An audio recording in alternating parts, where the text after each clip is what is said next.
Good afternoon, everybody. Good afternoon. My name is Kim. I'm a lecturer here at UQ, and I just want to introduce the next session and make some comment or give some context to what David is going to say. So yesterday we heard about around 4,000 agreements having been signed in Australia, Indigenous land use agreements and so on, and of course associated with those agreements are vast sums of money, right? And associated trusts, prescribed body corporates and so on. Chris Fewings made comment about ORIC, or the attention the Native Title Tribunal in the future might pay to issues of compliance and governance and so on. And, that kind of sets the scene for this presentation. And by way of vignette, nearly 2 decades ago, I remember talking to a chair of a prescribed body corporate who said, look, it's great to be chair, but it would be also great to have an actual chair, as in an office and facilities and so on, which was kind of illustrative of the challenges facing PBCs perhaps at that time. But I also remember from those days a kind of corporate governance workshop where the facilitator started talking about things like the liability of directors and so on. And, observing these kinds of droplets of sweat appearing on people's foreheads as, this was put to them, indicating also that perhaps in those days there was some concern about the actual responsibilities of directors and, what was involved in running all these things. So, that's why, of course, also Kevin Smith this morning referred to the importance of governance and what he called two-world reality, which perhaps in anthropological terms focuses our attention to, what Francesca Merlin has been writing about and the intercultural domain and so on, and Richard Martin has published about, and, that's for us as anthropologists interesting to think with. So, some of the issues, of course, many of us are aware of, to do with trusts and so on, is what we might call the kind of vigorous localism in many places around the country, as well as intense cultural politics, and how difficult it is to bring that into a kind of corporate fold. So that's the context for the presentation by David Evans. He's a former banker, has been around for decades, and has for a significant period of time now worked with Indigenous trusts, and particularly on issues of governance, finance and business and so on. He works particularly at the moment with some of the big players in the iron ore industry in the Pilbara. In that kind of context, I think it's super interesting to have the views of a former banker and how this is all playing out. Thank you. Thanks. Thanks, Kim. Don't hold that against me being a former banker, but that's fine. I'd like to acknowledge the elders, past and present, the land we meet. It's just a privilege to be here. And thank you, Julie, for inviting me back after 2 years ago, I think, at Alice Springs. Anthropologists and lawyers work damn hard in what they do and to get native title determination for the traditional owners. We heard it yesterday and I was sitting back and saying, God, you've got a hard job. It's very complex and you do a lot of hard work to get there, to get the determination in place. One of the things Nick said yesterday, which sort of resonated with me, and that was around just how hard you work. He said you do a lot of work, a lot of complex work in what you do as anthropologists, because it is a complex environment. The other thing that Nick said, which resonated with me, he said we need to have effective organisations more than ever. So, to me, the view I take, if you've got really effective organisations at the end of all this hard work of getting determinations, and you've got PBCs and trusts or whatever set up, you as anthropologists and lawyers will want to make sure the organisations succeed. You want to see them flourish, grow. You want to see them really looking after the land, protecting the culture, the laws, the traditions, all of that. That's what you want them to do. And to me, that is about real self-determination, getting them to a point and taking it forward.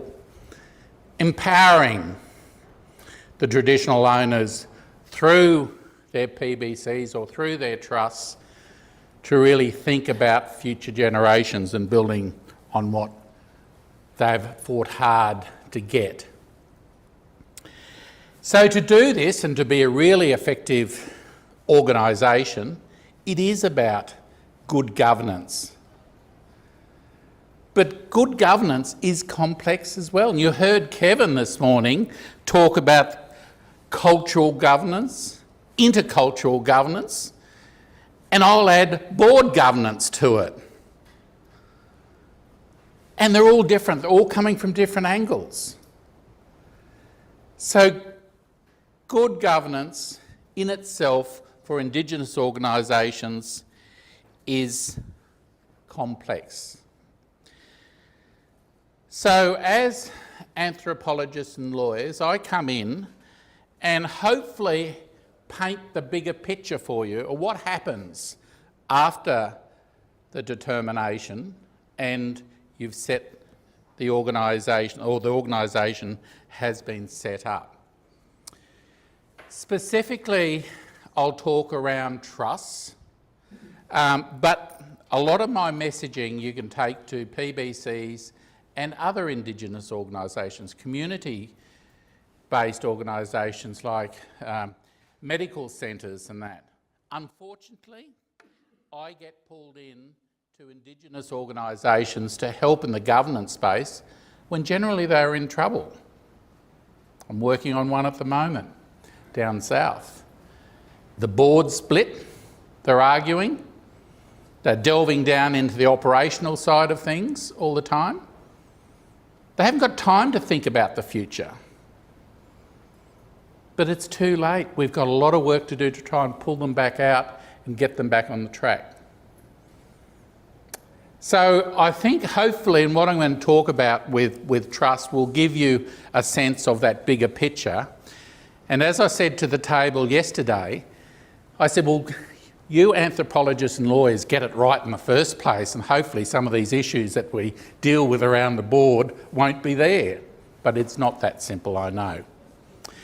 So I'll talk a little bit about trust and trust structures, won't spend too long, but then I'll get into where the fun starts in setting up the trust initially, because I guess had the privilege of sitting on the Nullamah Aboriginal Corporations Trust, which Mary knows, when it was first, they did an ILUA with Rio Tinto. And I came in as one of the first independent directors, and there were 4 TO directors on that board. So we went through the process of actually establishing the trust and trying to lay a foundation of good governance right at the beginning. So I'll talk you through that. Some challenges around it. Compliance. Because of the complexity, one of the big issues is compliance, so we'll touch on that. It would be remiss of me if I didn't bang on about education and training of directors. That's what I do with the Australian Institute of Company Directors and other work. Talk a bit about some of the, I think, really key things in, what can break the governance processes down. That's sort of the relationships between PBCs and the community. We'll talk about that. I'll touch on the role of independence, and I posed to one of my tables in the discussion groups, why don't we see more anthropologists sitting on these boards as independent directors? I have sat on a board with a traditional owner who's an anthropologist, and he brought immense skills and knowledge to the table, particularly in the decision-making process, because he understood a lot of that cultural issues that sat behind, the board and community and all of that. And it really enriched the conversations. So don't dismiss it, maybe something in your future career. Oh, sorry, this is pre-COVID, no beard. But I just wanted to, just so I do have some credibility in what I bang on about. As said, a lot of time in the Pilbara with the Nullamah Yinjabandi people, but then on Aboriginal Hostels board for a while. When I joined the board, Kevin was the chair, so he's been there too. Outback Stores in Darwin. I'm currently a non-exec director on that board, but just involved quite a bit in governance, training, consulting, particularly around Indigenous boards, which I try to help them with.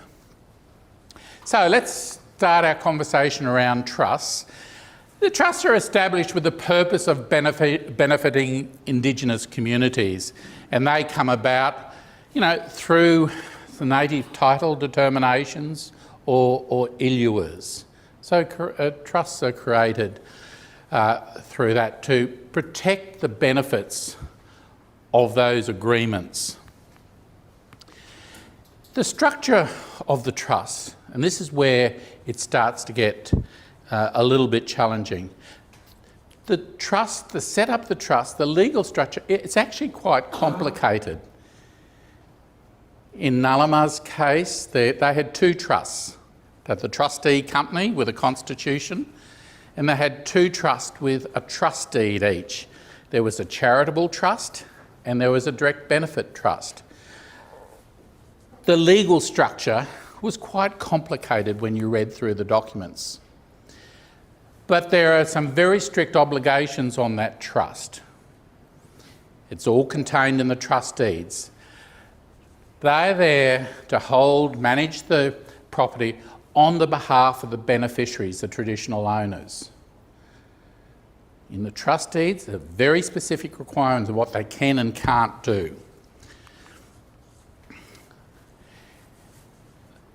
What the trust can do, it's limited. Again, it's spelt out in the trust deeds. There are conditions what they can and can't do.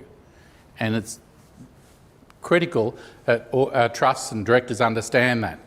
It provides a protection for the PBC to quarantine those assets or that money within the trust, protects them. And the trust are charged with managing those assets or the money on behalf of the community members. So the trusts are set up for a very clear purpose of protecting that money or assets, managing it and distributing it within those rules of the trust deed. So what does a trust and a structure look like? This is probably a typical one where you've got an ILUA in place. So you have your traditional owners at the top. You've got your PBC, prescribed body corporate, who has a board. Might be a board of 10, might be 12. Then underneath the PBC, you have a trust company that comes out of the ILUA or the agreement, whatever it might be. Where it's an agreement with a mining company, you have royalty monies that are paid into the trust. But the trustee company sits above the two charitable trusts.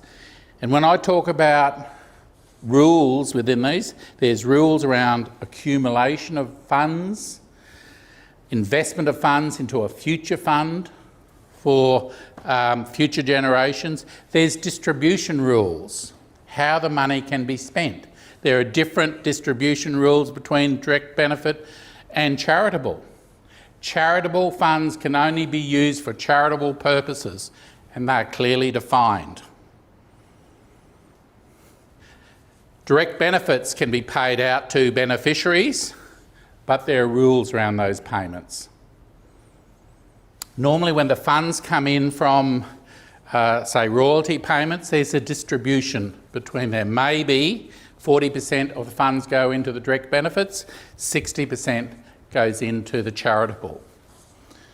So that's what the structure sort of looks like. And when I talk about some of the challenges, this is where we start to see between these two boards. So let me step you through what happens when, you know, I get a phone call and I've been invited to put my name forward to sit on a newly established trust in the Pilbara. I thought, oh, that might be interesting. I've had a little bit involvement in the Indigenous space, but you know, I'll put my hand up. I went through an interview process, a number of, as an independent director. The traditional owner directors on the PBC board were interviewing potential independent directors, and they picked me. But I always remember one of the traditional owner directors in the interview process looked at me and pointed a finger and they said, "We want someone like you, but we don't want you to tell us what to do. We want you to work with us." So that's the first message. They want people to work with us, not be telling us what to do.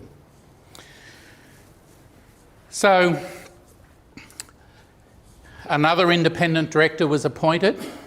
She happened to be a Noongar person from Perth, obviously Indigenous, and 4 traditional owner directors were appointed. One of the interesting things about in the trust deed, and Mary and I were having a brief conversation, I think to the credit of Rio, in the ILUA and the setup of the trust, one of the requirements of the traditional owner directors to come onto the trust was some eligibility requirements for the 4 directors. Directors needed to understand financial statements, have some experience in governance, and some other things. Very broad, because as a director on the trust, the trustee company on the trust, you're dealing with millions of dollars coming in and having to make some fairly big decisions. So the first step was appointing these directors and bringing them on board.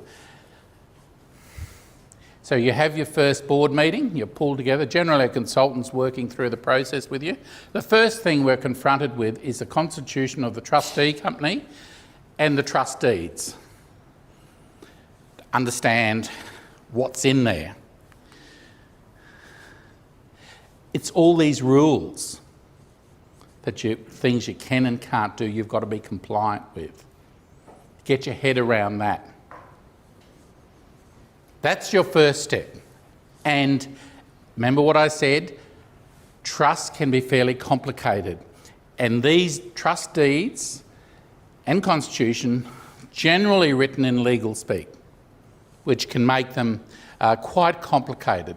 And the ILUA itself could have reporting requirements back to, say, the mining company or someone. So once you've sort of got your head around what you should be doing and what you can't do, one of the first things to do is to appoint all these service providers that will sit around the trust.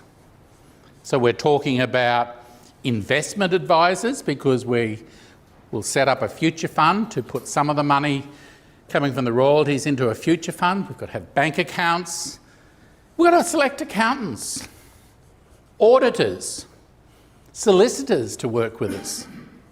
And that was an interesting process, because we wrote out and we advertised for service providers to put in expressions of interest, and we went through a selection process. The number one criteria from my view was to get service providers who wanted to come on the journey with us. In fact, I remember with our investment advisors that we interviewed, probably the first thing I said to them, you're not going to make any money out of us for a number of years. So don't think this is a money-making exercise. We want you to come on the journey with us and learn with us. So half the service providers said, oh, we're too busy anyway. So they quickly said no. So we ended up selecting service providers who wanted to come on the journey. We didn't want people who wanted to rip us off. I've seen that before, unfortunately. Advisors come in and it's all about as much money as they can take out of the Indigenous organisation. We wanted advisors to work with us and come on the journey. It was not about making the money. Once you've sort of got that all in place, or the administration, then it's thinking about, well, what's the future going to look like? And trying to put in place some sort of a strategic plan. The interesting thing to do that, you need to be talking to the PBC, collaborating with them. And then under the strategic plan, you've got your operating plans and budgets. So, some of the key challenges. Firstly, just understanding the complexity of the trust, or even the PBC with the Constitution, what's in there. It's understanding the complexity. Understanding what you're required to do from a reporting point of view to get the compliance right. There are so many compliance requirements in the trust deeds. You know, it is important that you're across them. Appointing directors who understand what their roles are. As I said, I think Rio did the right thing, absolutely, by putting directors onto our trust who had a bit of background in understanding governance and that. So it wasn't a popularity vote at the AGM. We've talked about it this morning. You heard David talk about it, Indigenous politics, keeping it out of the boardroom. It's never easy, but I think the board needs to have a conversation. How do we manage that? Because there will always be this interference from outside around the board. You need to try and keep that out. Getting the right service providers, which I've talked about, the decision-making process. And I think that's where we start to see the complexities around good governance, because it's not only what we're doing around the board table, it's all those other cultural issues that really play into decision-making and making sure they are considered. The relationship with the PBC, that I think is one of the biggest challenges, because generally you have a PBC, 10, 12 directors elected at an AGM, don't understand the complexities of the trust and what's in the trust deeds. They just see the trust and the 6 people sitting on the board, they've got all the money. They have got all the money. And a common comment back to the trust from the PBC, from my experience, when things got a bit anxious and we were debating things, it was, that's our money, give it to us. You can't tell us what to do. It is our money. There is no understanding of the complexities around the rules of the trust. No, we can't just give you the money. It goes broader than that. It's the communication with the traditional owners who don't sit on the board. So if the PBC don't understand what you're doing, what do you think a lot of the traditional owners? They have no idea. And then there's rumours, there's jealousy about the trust has got all this money and they won't give it to us. They're putting all these rules in place. I applied to get some money from the trust and they knocked me back because it's outside the rules. Oh, they knocked it back because such and such sits on the trust and doesn't like the family. So communication with the traditional owners, I think, is really important. And of course, managing the finances, keeping your finger on the pulse, managing the finances, getting the reported basic governance, because you're dealing with a lot of money. And governance, if I can just go back, governance, of course. I've spoken about that. It's just not governance, it's broad and it's complex. Very quickly, some of the compliance requirements. As I said, what's required in the trust deed is onerous. One thing in the Nullarbor case I think they did really well is plain English documents. They created some plain English documents. That was a great start. It helped the board very quickly to understand what the critical compliance requirements are. So think about plain language version of documents. Understand the Constitution and the trust deeds from compliance, understand your key things. Put a compliance schedule in place. Understand what's required, put it into a schedule. So then you can tick off and the board can see regular reporting to the board around that you're compliant with everything in those trust deeds and the ILUA. And you can include some of the statutory reporting requirements in that as well. Education and training of directors, of course it's critical. Starts with appointment of suitable directors, getting the right independent directors. Induction training up front is essential, particularly independent directors. Independent. Get them inducted, get them cross-cultural awareness training early. Understand the complexities around the governance systems, the two worlds. Not only the independent directors, but the TO directors need to understand that as well and try and reconcile it. It's not easy. It's not easy. But it's not all about corporate governance at AICD we do this. No, it's not that simple. Keep it simple so people understand it. Show them a diagram, how we can reconcile those two worlds. At the end of the day, you want directors sitting around that board table bringing their own independent thought and mind to the discussion. So you're going to have a really good debate and discussion about things. You don't want them being influenced by the family. You want them to be strong enough to speak up. And that's where good decisions are made. Understand how you'll manage the local politics, which I've spoken about earlier. Professional development, it's ongoing with Indigenous boards. Keep it going. Chunk it down, keep it simple, keep it going. I said communication with the PBC is really critical because of, one, they don't understand what's going on. This jealousy comes up, you've got all the money, you won't give it to us, you keep putting all these rules in front of us, you just won't give us the money. But you rely on the PBC for strategic direction of the organisation. You want them to say, let's sit down and work out where we're going. Let's work together. But if you've got this fighting, it doesn't work. It doesn't work.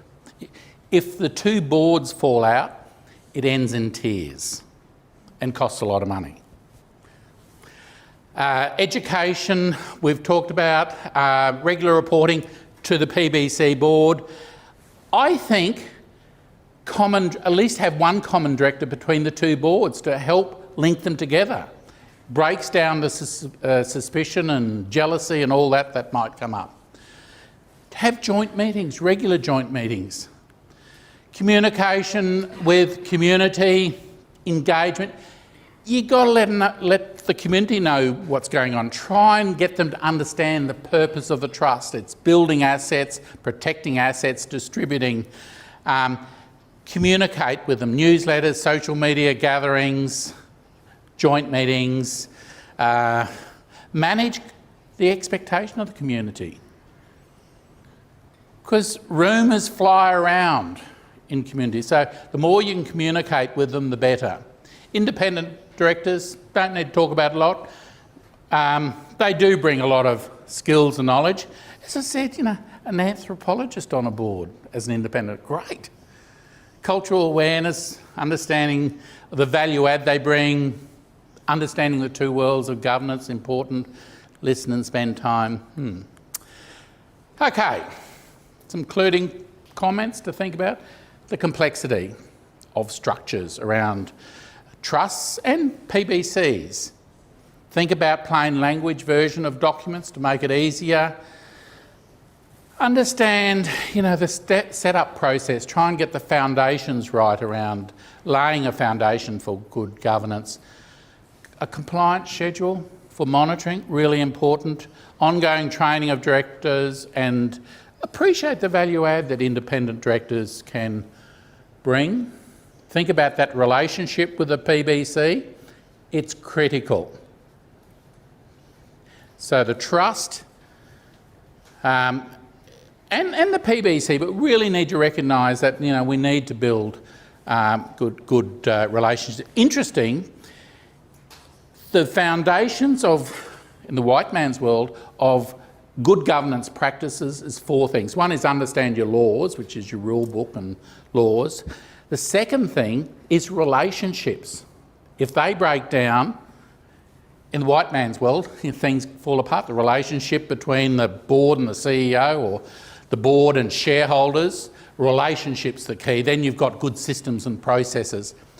So that framework you can overlay with the Indigenous governance framework, and of course communication with community. Take them on your journey because you're there for the benefit of all TOs. So thank you for that. And at the end of the day, I think good governance will help in the self-determination pursuit. Do you think, Kevin? Thank you.